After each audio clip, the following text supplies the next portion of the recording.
হ্যাঁ বন্ধুরা, এই দেখুন, দেখছেন গ্রামে কত সুন্দর একটা পরিবেশ, কত বড় বড় কতগুলো তাল গাছ দেখছেন। এটা আমাদের দাদি বাড়ি।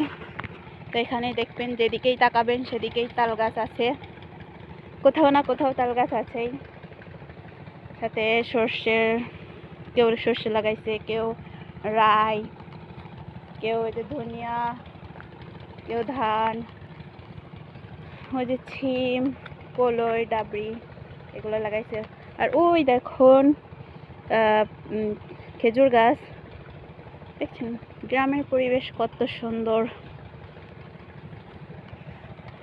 আসলে গ্রামে যারা থাকে তারাই এই প্রকৃতির সৌন্দর্যটা উপভোগ করতে পারে। আর শহরের ইট দালান কোঠার শহরে সবসময় মন টেকে না। গ্রামের এই পরিবেশে মনটা একদম ফ্রেশ হয়ে যায়।